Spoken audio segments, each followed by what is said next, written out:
A very warm welcome to the window of self. The window today is dark.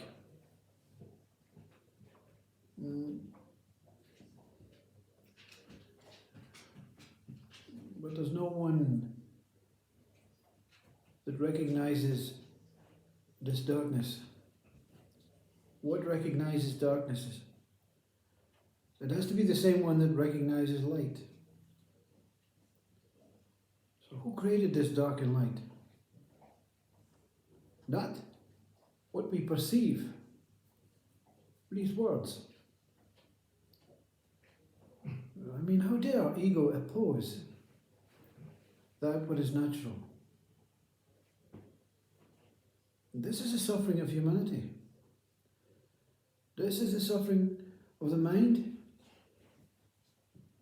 which leads to the suffering and the pain and the injury and the illness of the body.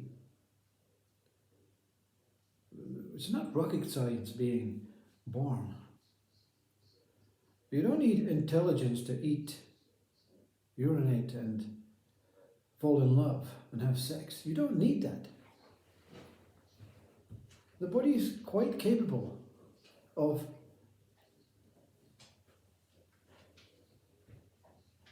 relating to the mind, because they're inseparable. The mind and the body are inseparable until a need, a desire, a want, an aim to attach to something other than the body. You see, it's catch-22 sometimes when you say spirituality and religion is great. But what happens through a misconception, a misunderstanding, a misguided language,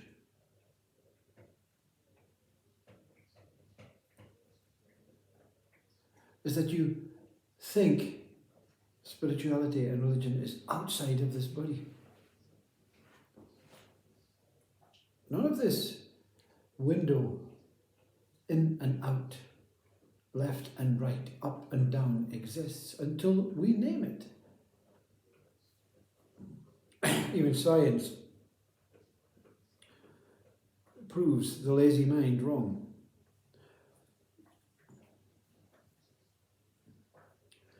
Science says if you look at the Earth from a spaceship, you don't know what's north and south until you look at a designated spot called the North Pole. But if the spaceship was to take 10 light years back and see the Earth from a distance, north and south does not exist. Just a circle surrounded by stars. Is north therefore then east? Is south therefore west? I mean, what's going on? We make excuses. The mind makes excuses to make things up. We have to be intelligent. We have to show we're doing something. We have to show that we are clever, we're smart, and that we're going somewhere. So we will disregard what we are here as. A simple body, a simple mind. And we will take ownership of our own evolution. Until nature creates a pandemic, creates an ice age, a volcano, an earthquake, a tsunami, and then we pray and beg, oh, I'm sorry for all the deceased ones. I'm sorry, please forgive us. What did we do wrong? Why did you do this to us? Why did you do this to us, God? I'm not here to deformate this human mind. I'm here to say to this human mind, it's okay to create opposites. It's okay to believe and hope that good and bad are completely different on that scale, on that seesaw, good and bad. But have you found the axis? Have you found that what stabilizes the seesaw so that good and bad can exist? Have you found that towering eye? That one that is stable, still, and everything that exists is contained within it. Have you discovered yourself? Do you still think you are this body, this mind? When an enlightened Vedanta, Upanishad, Zen, Lao Tzu, Sufi, Catholic speaker that has experienced its own truth says, we are so powerful we have no idea the power that each one of us holds. They're saying, not to you, the body and mind, but to you, the one that has been reduced into this body and mind. This idea, this conceptual you, that you are only this body and mind, that you were born and that you will die and that you will have a name and that all you can do is do what you're here to be told to do and be guided by the past and hope for the future. Human thing. The body is floating through you, the mind also, the planets.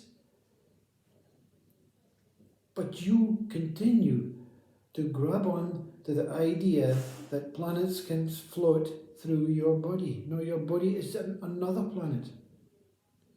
Your body is another form, object. You're experiencing your body right now. It may be taking ages in your time-based conceptual mind world to come through you. But in fact, it's only taking a moment.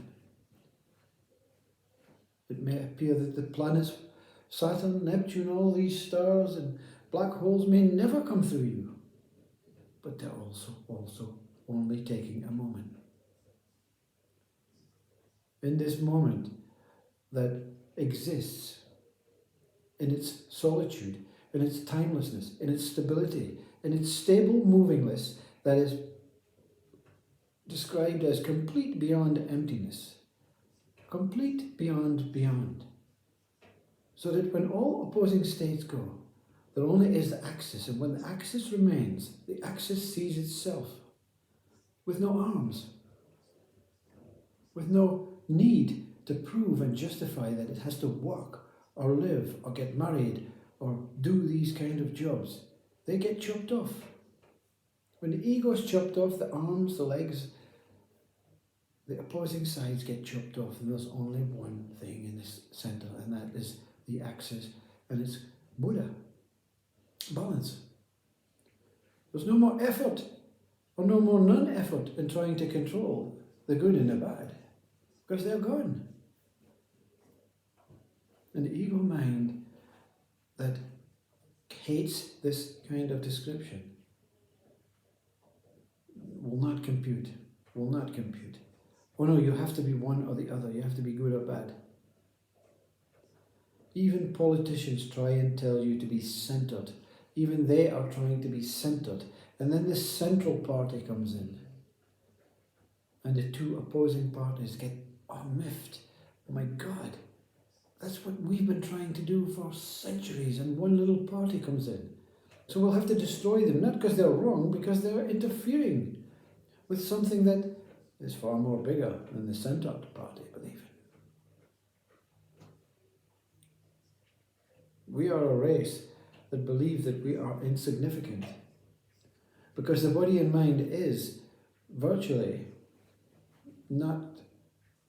does not virtually hold the power that the saints speak about. But the saints do not speak about the body and the mind. They speak about the self, the emptiness, the soul, the spirit, the wholeness, the colossal galaxy cosmos that you are, a microfiche of all of existence, where existence floats through you, passes through you. Everything is passing, is it not? The mind gives it some sort of way of creating a time, an idea that this body has lived 63 years so far. This body has never lived longer than one breath. Every second breath a new body is born. It looks like the same. It appears to be the same. It holds the same name, the same identities. It's in the same home, because all these names we give, whether the home is inside or outside, whether you are inside or outside, is the same thing, because you're here.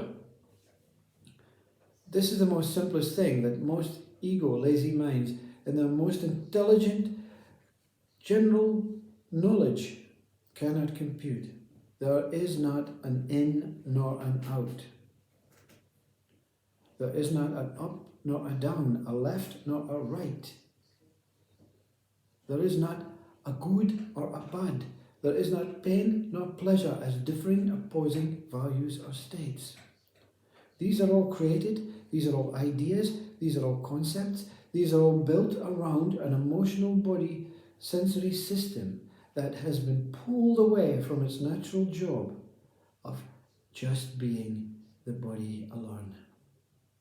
I want to smell the flowers, I want to smell the chip shop, I want to taste the ocean, I want to fly into the sky.